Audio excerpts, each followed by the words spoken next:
Hi everyone, I'm Miss Jean. Did you catch the mini adventure called The Fiery Furnace? Well, if you haven't heard it, pause right here and go back and listen. We heard the story of Shadrach, Meshach, and Abednego. Now, these three young Hebrew men did what was right, and they refused to bow to Nebuchadnezzar's giant statue.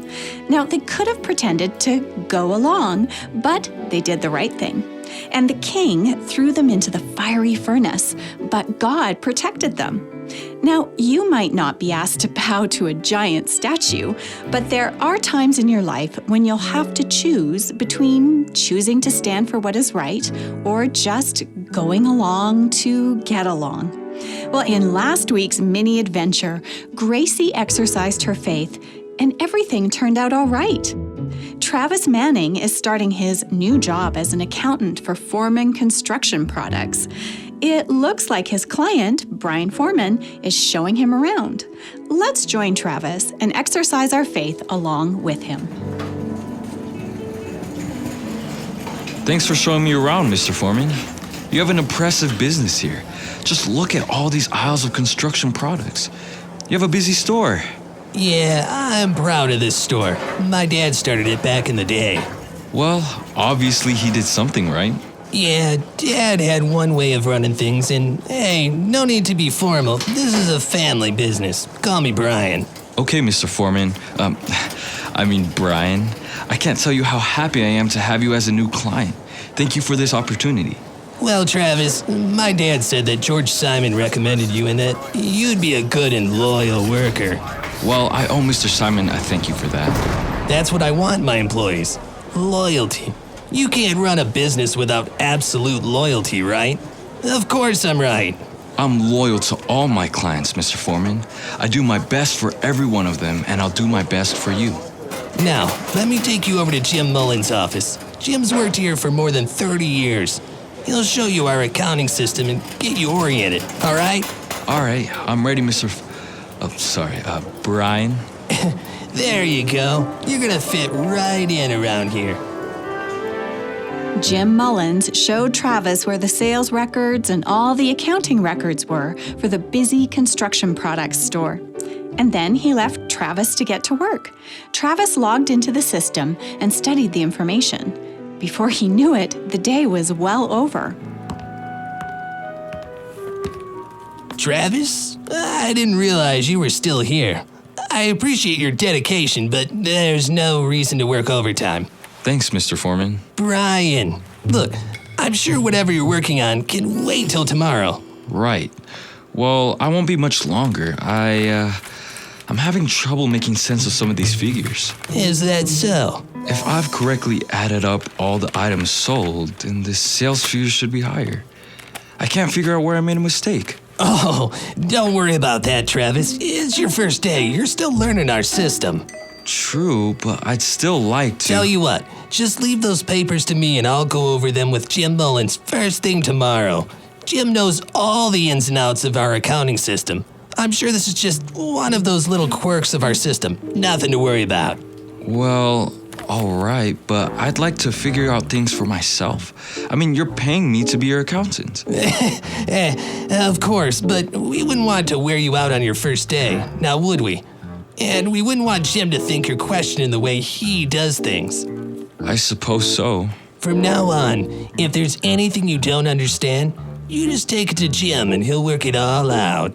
That's the way to get along around here. Just go along with the way we've always done things, and don't worry about it. Well, if that's how you like to handle things. It is. Now, pack up your briefcase and head home. I'll see you tomorrow. All right, I'll see you tomorrow. Travis tried to relax and enjoy the drive back to Discovery Mountain, but he couldn't stop thinking about the figures that didn't seem to add up. Maybe Mr. Foreman, Brian, was right. Was it just a peculiarity in the accounting system that they used? As Travis drove up the winding road to Discovery Mountain, he turned his worry over to God. Lord, you helped me become an accountant, and you led Mr. Simon to recommend me for this job. I need your help to figure this out. Amen. Travis didn't sleep well that night, and the next morning he stopped in at Trekker's on his way into the city. Hi, Travis. How are you this morning?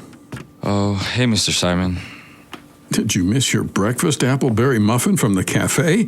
You're a little glum this morning. Ah, yes, my appleberry muffin. I forgot all about that. Mr. Simon, can I talk to you about something? Confidentially? Yes, of course. I'm listening. Well, thank you for recommending me for the job at Foreman Construction Products. Oh, well, of course. I did some accounting work for Tommy Foreman way back in the day. Well, his son's running the business nowadays. Oh, right. His son's name is Brian, isn't it? Yeah, Brian. Well, Tommy ran a good, honest business. I'm sure his son is carrying on the family tradition. Oh, dear. Is something wrong? Well, I can't be certain, but I think there's something wrong with their accounting system. Oh? Yes, and I think it's something Brian wants me to ignore. Maybe you can help me figure it out. I'm willing to try. Okay. Well, I couldn't get the sales figures to add up. Brian told me not to worry about it, to just give everything to Jim Mullins, and he'd straighten out the books. Jim Mullins. Yes, I remember him. Well, Brian said that they have some quirks in the system they use, and that was the only reason I was having trouble.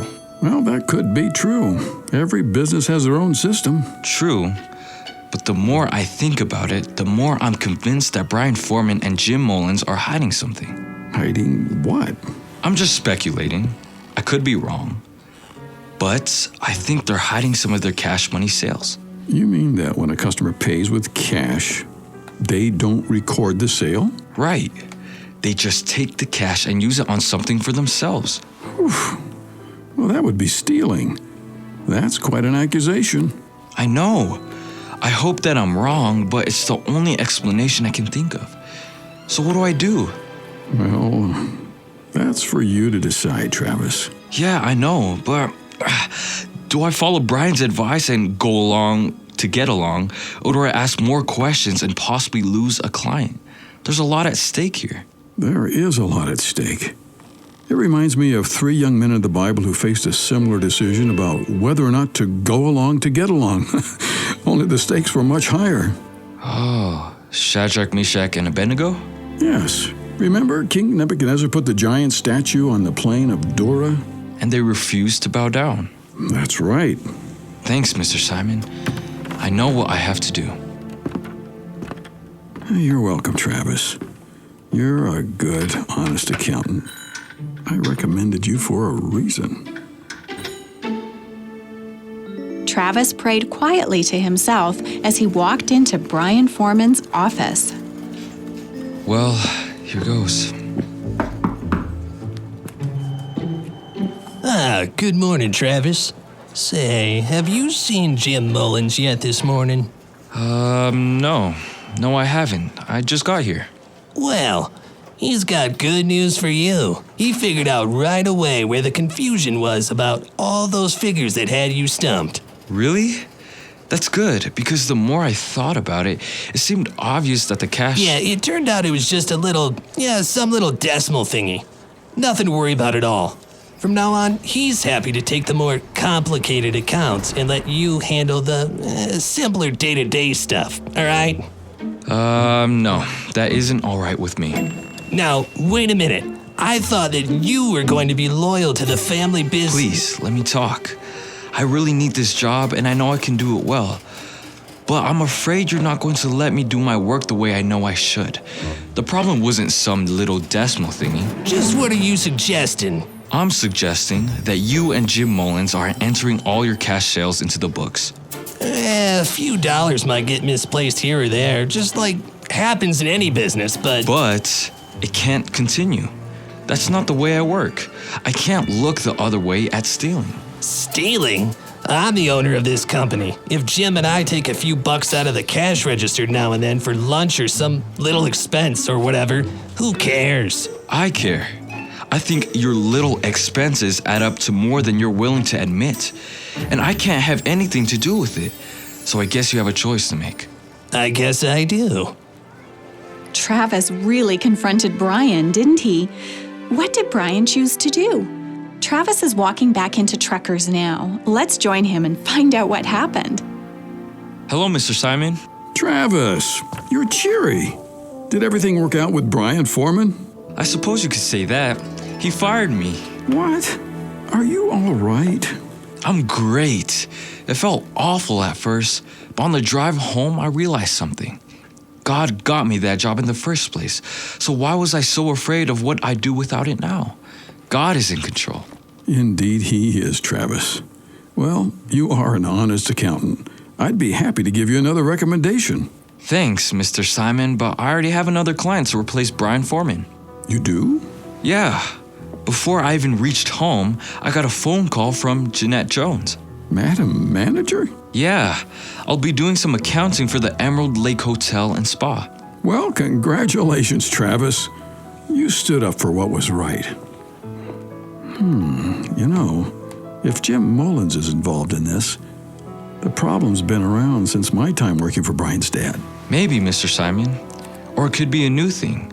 Jim could have chosen to go along to get along with Brian's new way of running the family business. Perhaps. Well, Travis, you did the right thing. You know, the story of the 3 young Hebrews was one of my favorite Bible stories when I was a kid. But I hadn't thought about that story in years. Thanks for reminding me of it, Mr. Simon. Of course. Travis, you hungry? Yeah, I am. I missed my appleberry muffin this morning. Well, come on. I'll close up Trekkers for a bit, and lunch at the cafe is on me. Thanks, Mr. Simon. Thanks for everything. Isn't it amazing how God worked things out for Travis? Yes, he lost his client, but then God gave him an even better one. God works mightily for those who stand for what's right, just like he did for the 3 young Hebrews. Now, if you're struggling with something difficult, exercise your faith. The same God who walked with Shadrach, Meshach, and Abednego in the fiery furnace promises to be with us in the middle of whatever trouble we're having. You don't have to go along to get along. God has a better plan. I'm Miss Jean, and you've been listening to a mini adventure in Discovery Mountain, where the air is clear enough to hear your imagination, and where every day is an exercise in faith. Visit us at discoverymountain.com, where you can learn more about your favorite characters and listen to full episodes on demand. Until next time, stay connected with us. Go Along to Get Along was written by Janice Nelson.